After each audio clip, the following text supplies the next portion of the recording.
Welcome to Social Genius, brought to you by Drunk on Social, where we help you stay ahead of social media trends, share the latest news, and highlight the strategies that are working to help you grow your business. Now let's join our hosts, Tristan and Jeff, in 3, 2, 1.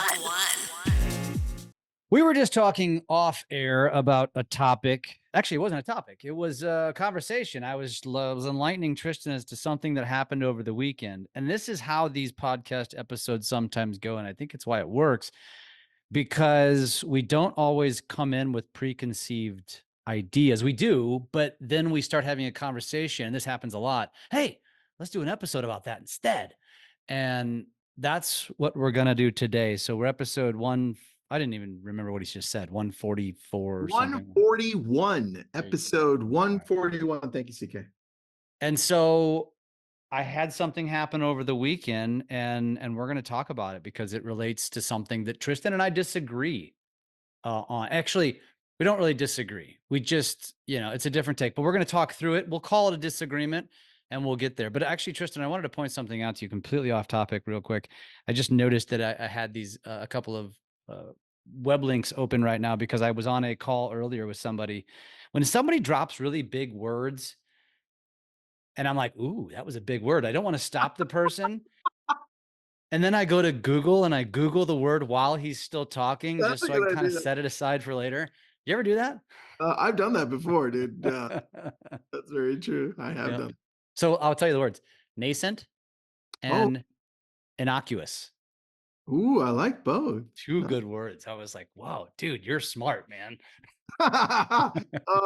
CK, take note. Use big words to impress. Yeah, there you go. That impresses me. All right. So here we are. Here I was, Tristan. So I guess I'll tell the story like I just told you. I was down at the lake. So I don't know when this is going to be released, but this is being recorded on February the 5th? 26th. 26th. I was at the lake on the weekend prior to the 26th. So that would have been the 24th and 23rd, Friday and Saturday. And I was shooting a bunch of content, creating a bunch of long forms. That's probably a topic in and of itself.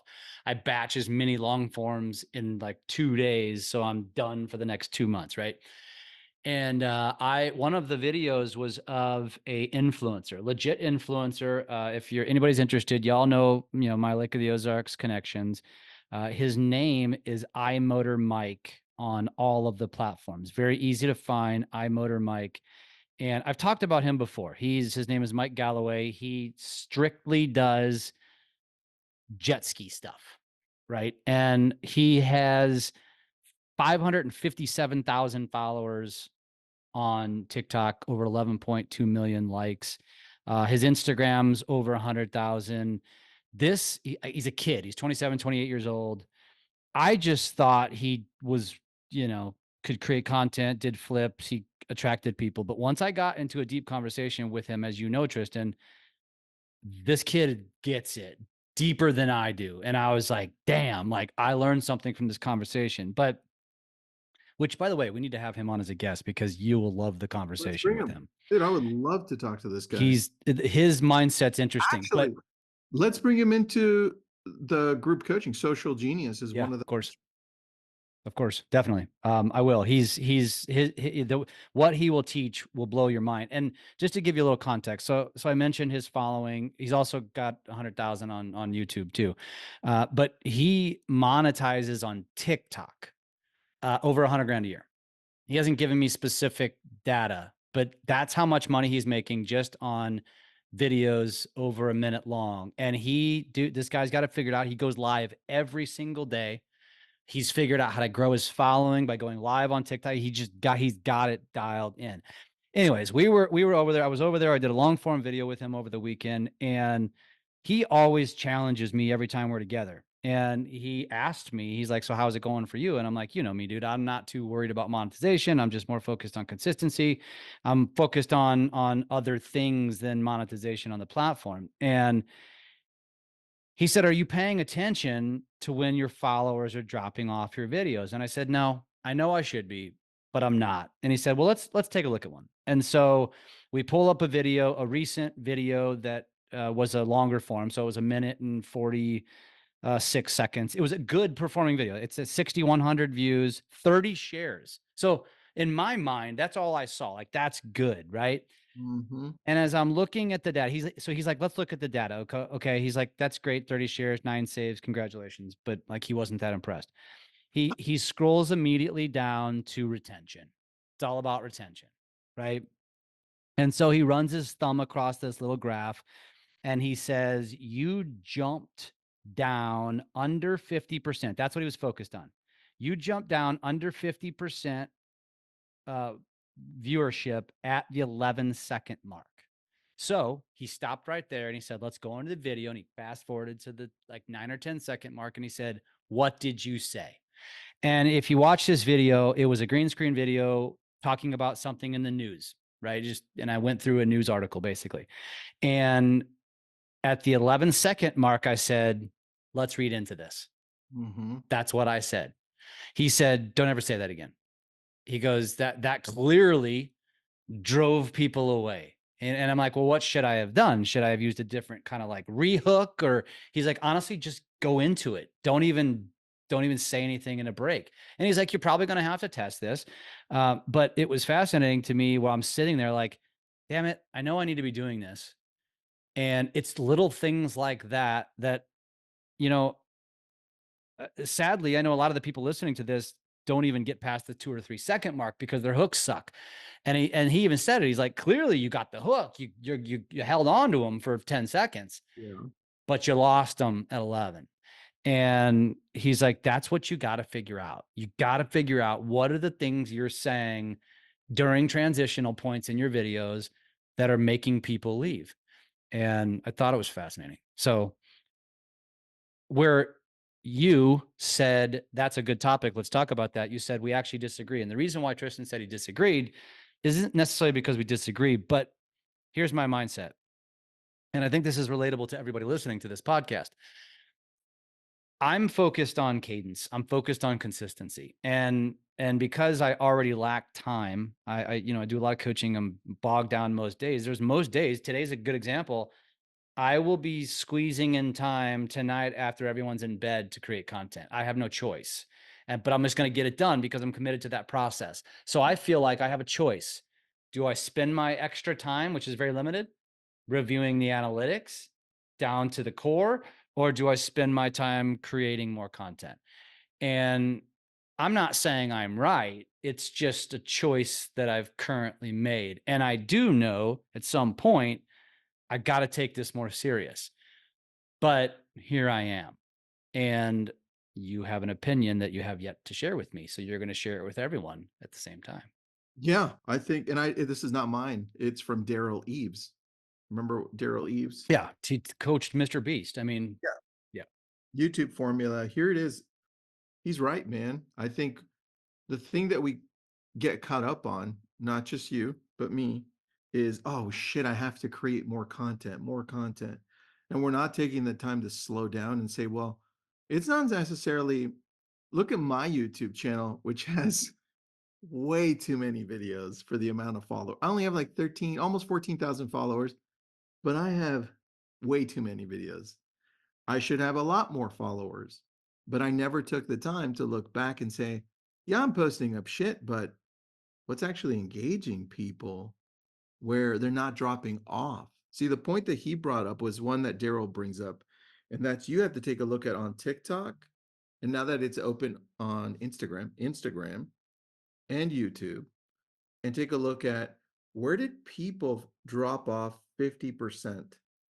And what he did with yours is what Daryl Eves does all the time with all of his videos. He goes to the 50% mark, and then he backs up just a little bit and says, okay, what did you say? What did you do? What didn't you do? Were you too boring? What was your tone like? Did you change sceneries? Did you not change sceneries? Right. And that really becomes the key to longer term engagement. And sometimes this is where the magic can happen. Maybe it's just a simple edit that it's a jump cut and says, oh, got it. I need to continue to watch. Oh, another jump cut. Got it. Or maybe it's topic, right? So like you engaged them all, but you never took the time to figure out why you lost them. Yeah. And I think that's where the power is, man. You and I, in with the amount of content you and I create, you and I, outside of numbers, okay, forget numbers, we should have a lot more followers than we do that engage with us deeply. But we need to slow down and take a look at the analytics more so that we understand where we're heading and why. Because I think what you and I do is we create great content, but we can engage more if we just understand what is engaging from what we're putting out. Yeah. And now, my It's question to you, fun. when are you going to start doing this? Yeah, I don't know. I think That's not a good answer. it's not a good answer. No, it's not. I think for me, and maybe this is not the right answer, and we're just having a conversation now, and making it a podcast episode, which is probably a good thing.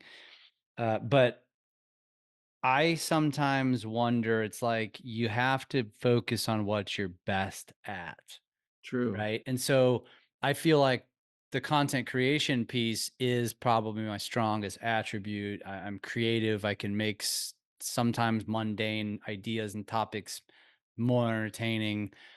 And so I think for me, it's not going to be me making the time. It's going to be me investing in the person who's going to spend his or her time doing that on my behalf. That's what I think. Well, to an extent, you're already doing it, Jeff. Not hiring the person, but if people listening in and saying, well, yeah, I'm in Jeff's position or your position, where I don't have the time to do it because I'm also running a real estate business, I'm just creating content, throwing it out. Well, we could do something, listening in can do something really quick that Jeff and I both do. And that's we both look at which ones do well. And then we're like, oh, got it. It did well. Let me reproduce more that are similar. This is how Jeff ended up going into the Ozarks, right? And then the style of what we do, like Jeff, your news video that you reported that dude who jumped into the freaking house, Mhm, right? mhm. Those do really well. So he's reproducing more in that way. So we pay attention to what works and do our best to reproduce those. In essence, it's almost the same without looking at the analytics, not full analytics. Yeah. But I think the next step, Jeff, is for you to either hire someone to take a look at the analytics and say, and tell you exactly and be like, hey, yo, that video, that could have been better. If you just did this and not did this, here it is. And it's in a simple text that Yeah. they sent you. Yeah. It's not an expert to correct my ways. It's an expert that spends the time studying the analytics to say, this is what happened. I don't know what you should do different, but this is what happened. And that's up to me to figure that out or tweak it or change it. Right. Yep. I'm having an interview on Friday with someone. So just so you know, I am heading in that direction. I don't know for sure if I'll hire this kid or not, but with that intent, to basically help fill some gaps. Um, so Well, yeah, but it's also interesting. So last week I did and this is kind of a shift on this topic.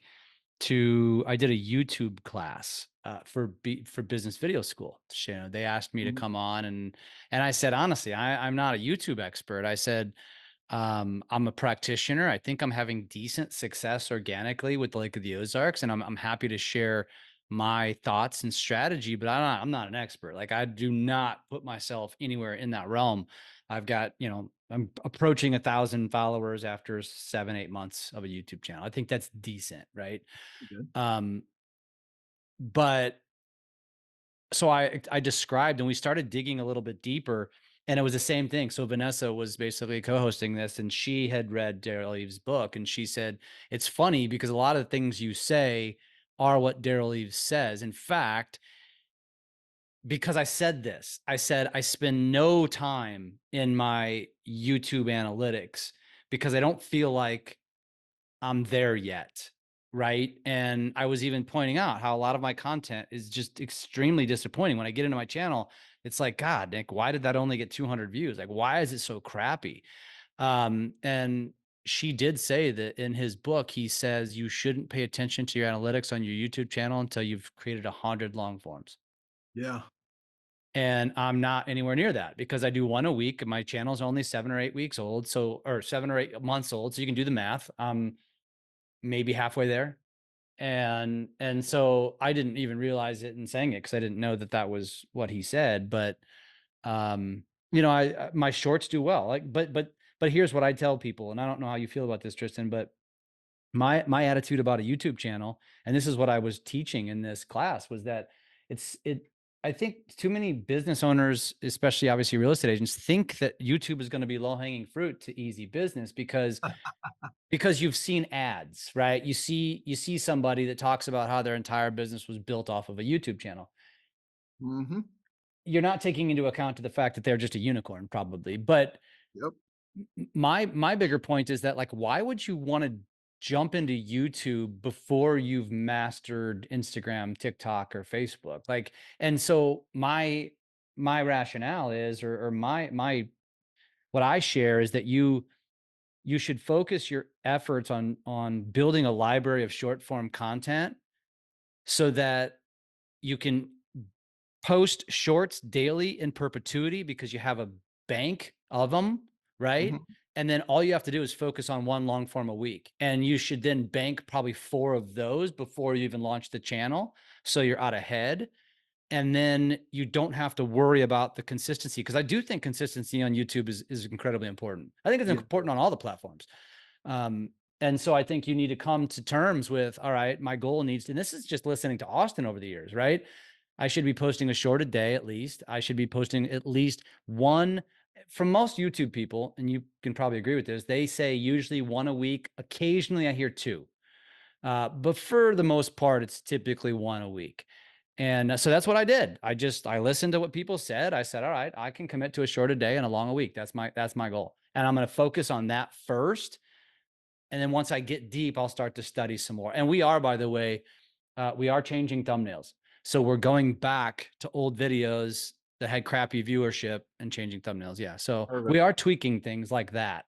And I did challenge my team recently about TubeBuddy and how much they're utilizing it, keywords, SEO, all that kind of stuff. And they are. So we're doing the things. It's just not, and it's very slow and steady growth, but it's happening. Just, One of the things I recommend on the shorts, because I agree with you, I think it's a lot easier for us who have a full business outside of doing social, real estate, mortgage, whatever. It's tougher to go back and dissect things. But if you were to take those shorts that you're doing and then take a look at, for you specifically, Jeff, to use you as an example, you would take the ones that went viral, and then now you have an example of what you could go long form in because it went viral short form. that's a good So point. what people in essence are doing with what you suggested is like, hey, throw a bunch of shorts up on every platform, and whichever one goes viral, now you go back and say, got it, I have some long form content now. Because Jeff, if you did the exact same thing that you did with that short video of the boat jumping into the island and made it long form on YouTube, it would have also done very well. Same idea, right? Then Damn. your Yeah. chances are increased. Shit. I So, should have done that. dude, I'm telling you, some of these stupid lives I've done, I'm like, oh, that's a good one. And then I go live and I was like, damn, that did well. Do you remember when the first time everyone was said we were going to crash 2021 and I went all out on real estate videos? Mm-hmm. Dude, that grew my channel. Yeah.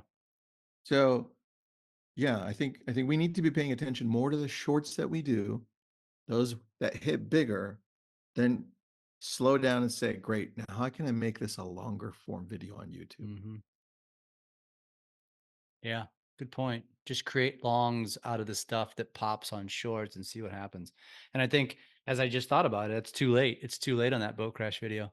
I should have done it within a couple of weeks because I did follow it up. You know that. Like, I I followed up remember. I on loved it. You TikTok. got a lot of views. Yeah. Each one was hundreds of thousands after the Yep. 1.8 million. I think 2 of them hit a million. Yeah. Damn. Stupid. Well, dude, you even get me sending you stupid shit about boats and Yeah. news, right? So Yeah. now you It's could working. and be like, okay, short, good, did well, long. And then you don't Yeah. have to think about it. You Yeah. literally don't have to think about it.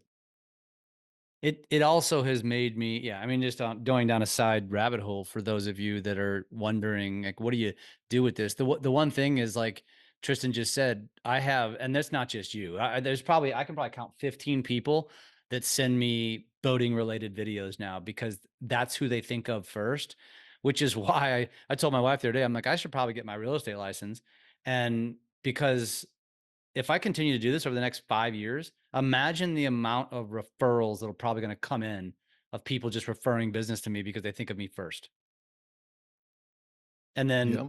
I don't really want to sell real estate, but then just pass it off to, just have a couple agents on my team to do all the work, and I'll just be the rainmaker. 25% also referral if you want to go the referral route. Exactly. That's what I would do. Yeah. Yeah. I like it. I liked our topic a lot today. It's real.